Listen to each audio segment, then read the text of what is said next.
Assalamualaikum warahmatullahi wabarakatuh. Alhamdulillah, salatu wassalamu ala rasulillah, amma ba'd. Kaum muslimin yang dirahmati Allah subhanahu wa ta'ala, di video sebelumnya kita sudah mengangkat video dari para asatidz salafi yang menjelaskan tentang hukum ngaji berbayar kaum muslimin. Ya, di sana sudah jelas ada penjelasan dari Ustadz Abu Yahya Badrussalam, kemudian Ustadz Zulkarnain Sunusi, ya, bahwasanya masalah pengajian berbayar ini memang ada khilaf di kalangan ulama kaum muslimin. Ya, sebagian membolehkan dan sebagian tidak membolehkan. Dan pada prakteknya kaum muslimin, ya, pada prakteknya 99% bahkan mungkin lebih dari 99%, ya, praktek mengajarkan Al-Quran, terkhusus yang di negeri kita ini, ya, berbayar. Ya, entah tentang bagaimana proses mengajarkan Al-Quran tersebut, tapi 99% atau mungkin bahkan lebih, ya memang prakteknya berbayar. Ya, buktinya pondok pesantren. Pondok pesantren itu kalau dibilang gratis, yang gratis itu sangat sedikit lah. Ya. Bahkan yang gratis pun, ya, sebenarnya mereka mengambil bayaran dari sumber yang lain, meskipun bukan dari santri tapi dari muhsinin. Ada orang yang berinfak, ya, atau mungkin memang yang mendirikan pondok pesantren itu orang yang kaya, ya. Ya, sehingga guru-gurunya yang mengajarkan Al-Quran di sana dibayar juga. Jadi pada prakteknya 99% atau mungkin lebih, ya, praktek mengajarkan Al-Quran ini di negeri kita saja, ya, itu berbayar. Sangat sedikit yang gratis, ya. Apakah kemudian yang seperti itu melanggar syariat Islam? Ya belum tentu, ya. Kembali lagi, innamal a'malu binniyat, ya, tergantung dari niatnya. Kalau niatnya membuat pondok pesantren murni untuk bisnis, cari keuntungan, ya maka nggak boleh, ya.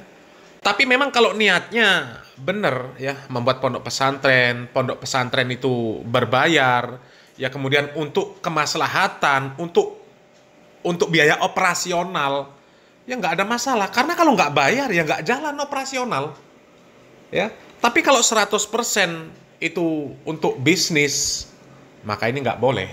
Jelas nggak boleh, ya. Biasanya kalau untuk bisnis, itu sudah nggak peduli lagi dengan halal dan haram, nggak peduli lagi dengan apakah ajaran ini sesuai dengan Al-Quran dan Sunnah atau tidak. Ya, biasanya seperti itu. Karena yang dipikir, ya, bagaimana pundi-pundi rupiah ini bisa masuk, sehingga nggak peduli dengan manhaj, ya, nggak peduli, ya, apakah yang diajarkan itu sesuai dengan Al-Quran dan Sunnah atau tidak, nggak peduli. Ya, yang penting banyak santri yang masuk, semuanya bayar, dan finalnya, ya, pendiri pondok pesantren dan seluruh pengurus, ya, makmur, sejahtera. Jadi kalau berbayar itu untuk kemaslahatan, untuk keberlangsungan dakwah, itu nggak ada masalah, ya. Ya, tapi kalau murni bisnis, ini baru masalah. Ini yang nggak boleh, ya. Dan beberapa hari ini kaum muslimin, ya, ada yang menjadi sorotan tentang penyelenggaraan pengajian berbayar. Ya. Ini ada postingan yang memang cukup mengundang perhatian kaum muslimin, ya, dan menjadi kontroversi tentunya, ya. Ini ada postingan dari akun Ustadz Muhammad Abduh Twasikal kaum muslimin, ya, di mana beliau memposting foto beliau bertemu dengan Ustadz Dr. Khalid Basalamah, ya. Ini sebenarnya masalah foto saja, ini jadi permasalahan juga sebenarnya kaum muslimin. Tapi lagi-lagi ada perbedaan pendapat, ya, masalah foto yang dipajang di media sosial, kemudian foto yang disimpan di HP, kemudian foto yang dipajang di dinding, ya, itu ada pembahasan tersendiri, ya. Tapi ada juga yang mengatakan melarang memposting foto di media sosial, ya.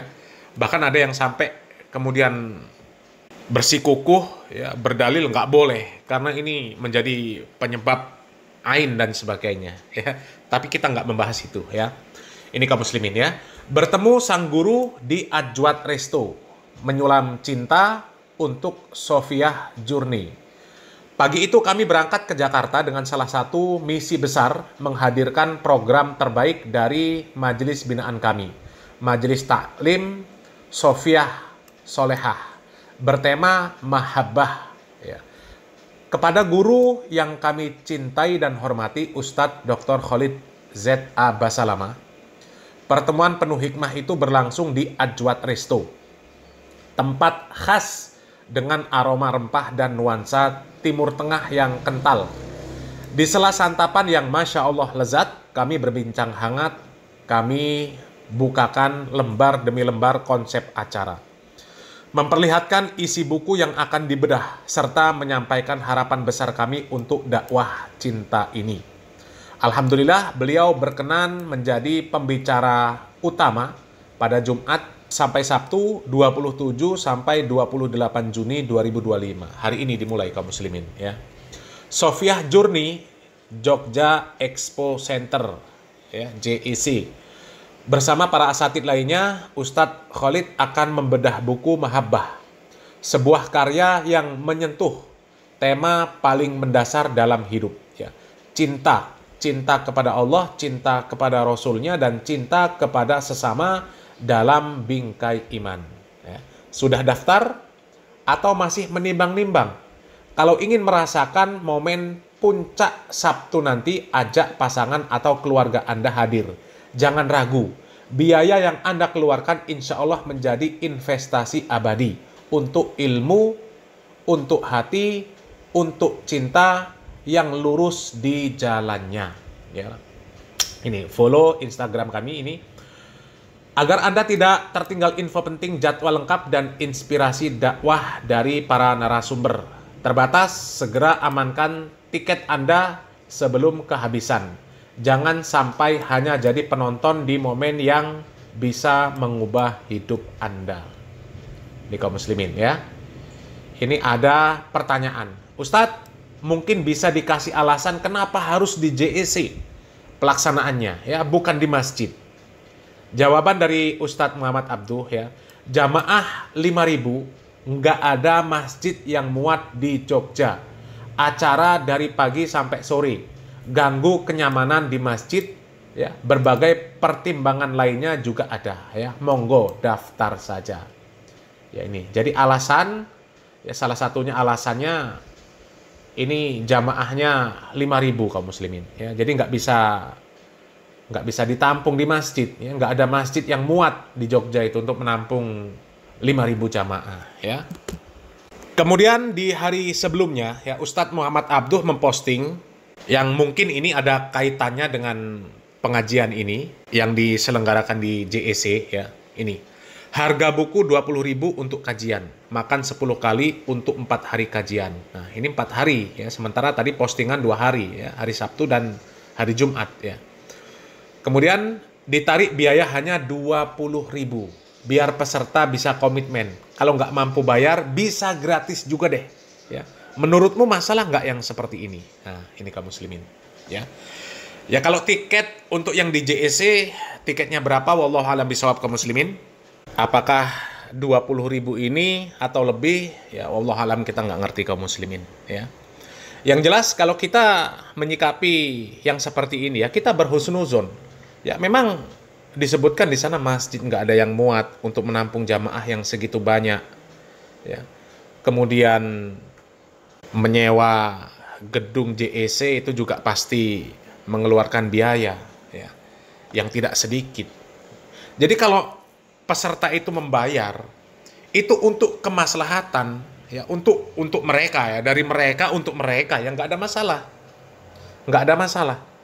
Ya. Beda lagi kalau para asatidz ini berbisnis dakwah, itu beda lagi kaum muslimin ya. Tapi kalau melihat tiketnya hanya 20.000 ya, katakanlah 40.000 dengan makalah yang diberikan, ya itu bagi kami wajar lah ya. Wajar, apalagi harus menyewa gedung ya, kemudian memberikan fasilitas ya. Yang jelas biaya itu dari jamaah untuk jamaah, nggak ada masalah ya. Dan mungkin para asatidz ketika mempersiapkan acara tersebut juga ya melibatkan banyak orang ya. yang mereka ya harus digaji, ya, ya nggak ada masalah, nggak ada masalah. Yang nggak boleh itu misal kaum muslimin ya, misal ada seorang ustadz ya diundang ke sebuah tempat, kemudian terjadi negosiasi, ya, misalnya dari Jakarta diundang ke Surabaya, ya, atau misal Ustadz Syafiq ya diundang dari Jember ke Surabaya, kemudian terjadi negosiasi, saya mintanya 20 juta bersih, ya, seluruh akomodasi ditanggung sama panitia. Nah itu nggak boleh kaum muslimin, nggak boleh, ya, karena sudah matok harga, apalagi harganya luar biasa tinggi, ya itu nggak boleh, ya. Tapi kalau sekedar ya beliau menyatakan ya kalau akomodasi ya saya mohon ditanggung, ya nggak ada masalah, ya. Atau kalau beliau memang ada kelebihan harta, ya kemudian menolak pemberian dari panitia, ya nggak usah panitia nggak usah mengeluarkan akomodasi sama sekali untuk saya, ya, itu lebih bagus lagi. Tapi kami rasa kalau yang mengundang para asatidz yang bermanhaj salaf, ya mereka sudah paham lah kaum muslimin, ya mereka sudah paham, ya nggak akan mungkin seorang asatidz salafi matok harga, saya diundang ke sini sekian, saya diundang ke sini sekian, ya itu di luar akomodasi, di luar hotel dan sebagainya, insya Allah nggak ada, ya kita husnuzon, ya nggak ada. Dan sampai sekarang ya sepengetahuan kami, ya ketika melihat beberapa panitia kajian, memang nggak pernah ada hal-hal yang seperti itu terjadi, nggak ada, ya. Ya memang mereka tahu bahwa ketika memang kita mengundang seorang ustadz, ya, ya sudah konsekuensi kita harus menanggung akomodasi beliau, ya kita juga harus memberikan mukafaah beliau, ya karena beliau ini datang itu meluangkan waktunya, meninggalkan keluarga, meninggalkan ya, segala sesuatu, ya, untuk dakwah, untuk memberikan faedah kepada kita. Dan lagi-lagi, ya, seandainya ya para asatidz kemudian ya, karena ekonominya sudah mapan, kemudian menolak pemberian dari panitia kajian, ya, seluruhnya ditolak, akomodasi mengeluarkan sendiri, kemudian mukafaah yang diberikan oleh panitia selesai kajian ditolak, ya itu nggak ada masalah, itu lebih baik, ya. Tapi kan nggak semua orang bisa seperti itu, nggak semua asatidz kondisinya mapan, ya, sehingga ya tetap diterima, tapi nggak matok harga, itu nggak ada masalah. Yang jadi masalah itu matok harga, ya, ada tarifnya. Nah itu nggak boleh, ada tarifnya. Oh saya naik pesawat harus yang eksekutif, nggak mau yang ekonomi. Nanti ketika sampai di tempat, saya maunya di hotel. Dan hotelnya ditunjuk hotel yang ini, ya, hotel yang berbintang. Kalau hotel-hotel yang standar, nggak mau. Makanan juga milih, harus seperti ini. Kalau nggak seperti ini, nggak mau. Harus ada pengawal. Kalau nggak ada pengawal, nggak mau. Ya. Harus dibayar sekian. Kalau nggak sekian, nggak mau. Nah, itu nggak boleh kaum muslimin. Ya. Tapi kalau sekedar berbayar untuk kemaslahatan, untuk keberlangsungan acara itu, maka nggak ada masalah. Nggak ada masalah. Memang kita menuntut ilmu itu ya harus mengeluarkan biaya. Ya, mengeluarkan biaya. Para ulama dahulu bukan hanya biaya saja. Ya, mereka ya berkorban segalanya. Ya. Para ulama dahulu untuk ngambil satu hadis saja, untuk mempelajari satu hadis saja, mereka rela berjalan berbulan-bulan, menghabiskan biaya, waktu, dan sebagainya. Ya. Dan kembali lagi, ya kalau ada yang menolak konsep-konsep yang seperti itu, ya kembali lagi masalah khilaf. Ya kalau memang orang yang mengkritik mampu untuk memberikan kajian gratis di mana-mana, ya silakan, itu baik, ya kan seperti itu kaum muslimin, ya. Kemudian ada satu lagi kaum muslimin, ini postingan yang bisa menjadi inspirasi, bisa juga menjadi motivasi bagi kita kaum muslimin. Dan ini postingan terkait ya Ustadz Yazid bin Abdul Qadir Jawas rahimahullah, bagaimana dakwah beliau, ya. Kita baca postingannya kaum muslimin. Ini dari akun Fajar Sodik kaum muslimin. Belajar dari Ustadz Yazid rahimahullah, sejak tahun 2000-an kami ya teman-teman Jogja sering mengundang beliau untuk menjadi pemateri pada acara tablik akbar yang kami adakan. Banyak pelajaran yang kami dapatkan dari beliau, di antaranya ini yang pertama. Sebelum acara biasanya Ustadz Afifi Abdul Wadud Hafizahullah dan beberapa ikhwan Jogja diminta untuk bertemu beliau di hari Rabu siang di Ponpes Minhajus Sunnah Bogor. Di sini kami mendapatkan pelajaran yang cukup banyak, di antaranya adab murid kepada guru, adab kepada orang tua, silaturahmi, menyambung komunikasi, dapat wejangan ya, yang sangat berharga dan lainnya. Di momen ini pun biasa kami bertemu dengan Ustadz Abdul Hakim bin Amir Abdad Hafizahullah Ta'ala. Biasanya Ustadz Yazid rahimahullah akan menanyakan dan memastikan tempat kajian di mana, bagaimana kondisi jamaahnya, dan lainnya. Ustadz Yazid rahimahullah senantiasa mengingatkan kepada seluruh panitia agar berusaha mengambil faedah ilmu dari pengajian yang beliau sampaikan. Tak tanggung-tanggung, beliau sering mengingatkan tukang parkir supaya berhenti mengatur parkirnya tatkala kajian dimulai. Ya, ini perhatian yang luar biasa. Beliau memberikan nasihat kepada panitia kajian, antum jangan seperti lilin atau calobus. Ya. Kemudian 4 ya, tema yang banyak beliau bawakan adalah masalah akidah, terutama masalah tauhid. Kemudian 5, ini yang paling menarik kaum muslimin ya, karena terkait dengan pembahasan kita ya. Tiket pesawat, kereta atau kendaraan lainnya PP beliau tanggung sendiri. Ya, sampai beliau meninggal dunia, beliau tidak mau menerima amplop dari panitia. Semoga Allah Subhanahu wa Ta'ala menerima seluruh amal kebaikan beliau dan mengampuni seluruh dosa-dosa beliau dan memasukkan beliau ke dalam surganya. Amin ya Rabbal Alamin. Ya, ini poin 5 dan 6 ini yang paling menarik untuk kita bahas kaum muslimin. Ya, ini terkait masalah, ya katakan masalah biaya lah, ya, masalah mukafaah dan sebagainya. Ya. Yang pertama kaum muslimin, kita tidak tahu bagaimana background ekonomi dari Ustadz Yazid bin Abdul Qadir Jawas. Kalau orang seperti beliau, ya, beliau rahimahullah, ya, diberikan kelebihan harta, ya bisa melakukan seperti itu. Dan itu baik. Tapi kan nggak semua ustadz memiliki kemampuan yang seperti beliau. Ya, nggak semua ustadz punya ekonomi yang sebaik beliau. Kalau ekonominya nggak baik kan nggak mungkin kaum muslimin ya beli tiket pesawat sendiri, PP, nggak nerima amplop juga ya. Kalau ekonominya nggak baik nggak mungkin. Apalagi seorang dai tugasnya dakwah ke sana kemari. Kalau ekonominya nggak baik, nggak nerima amplop dan sebagainya, ya mau makan apa ustadznya? Anak istrinya mau makan apa? Dan terus terang saja kaum muslimin, kami belum pernah mendengar bagaimana perjalanan dakwah Ustadz Yazid bin Abdul Qadir Jawas kok bisa ya. Ketika berdakwah tiket pesawat beli sendiri, ya pokoknya akomodasi ditanggung beliau sendiri seluruhnya, ya bahkan nggak nerima amplop. Kok bisa? Ya, apakah memang beliau ini terlahir dari keluarga yang mampu, ya, atau seperti apa? Wallahu alam. Ya, yang jelas seperti yang dilakukan oleh Ustadz Yazid bin Abdul Qadir Jawas itu mustahil dilakukan oleh orang yang nggak mampu, mustahil. Ya, ya karena itu terkait biaya kaum muslimin. Ya kalau orang nggak ada uang, ustadz yang hidupnya pas-pasan bahkan kurang, kalau berdakwah ke luar pulau, keluar kota, naik pesawat, naik kereta, berhari-hari, ya kemudian beli tiket sendiri, akomodasi semuanya sendiri, kemudian amplop dari panitia pun nggak pernah diterima, itu mustahil, mustahil. Tapi kalau ustadz yang ekonominya mapan, itu bisa. Itu bisa kaum muslimin.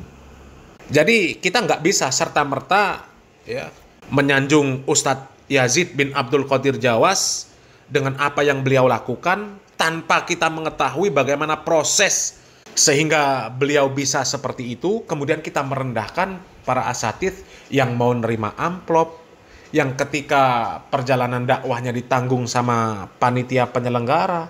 Ya kita nggak bisa merendahkan mereka ya, karena mungkin ekonomi mereka beda. Jadi kalau ingin memuji-muji Ustadz Yazid bin Abdul Qadir Jawas rahimahullah dengan apa yang beliau lakukan, ya kita pelajari juga bagaimana prosesnya beliau bisa seperti itu ya. Kalau memang beliau backgroundnya ya orang yang nggak punya, orang miskin, ya kan mustahil langsung tiba-tiba beli tiket sendiri, amplop ditolak. Itu mustahil, sekali lagi mustahil. Kita ini kadang-kadang memuji orang karena orang itu sudah berhasil.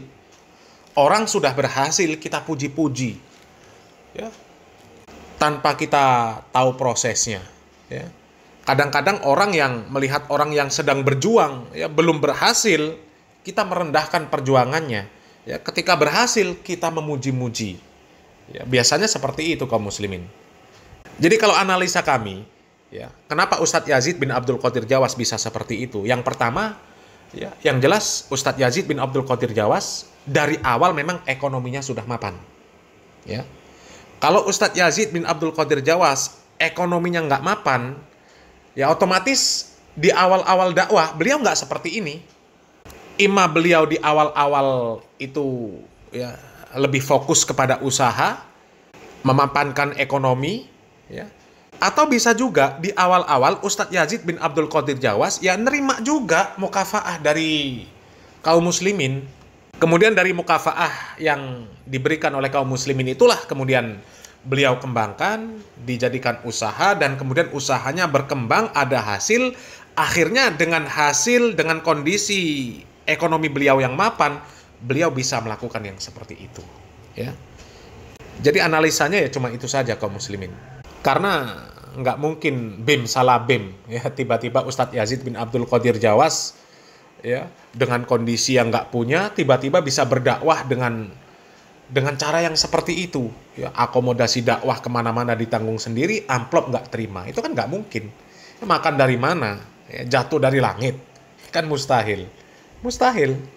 Dan terakhir kaum muslimin, ya kita nggak bisa serta-merta menyalahkan, ya, para asatid yang membuat kajian, ya, di JEC terkhusus yang kita bahas ini kan, ya, apalagi di sana yang mengisi juga ustadz-ustadz yang, ya, punya nama besar kaum muslimin, ya, Ustadz Khalid Basalamah, Ustadz Muhammad Abduh, ya, Ustadz Aminur Baits, ya kita nggak bisa menyalahkan 100%. Kalau memang biaya yang dikeluarkan oleh jamaah, yaitu dari jamaah untuk jamaah, kemudian untuk keberlangsungan dakwah yang diselenggarakan tersebut, maka nggak ada masalah, ya.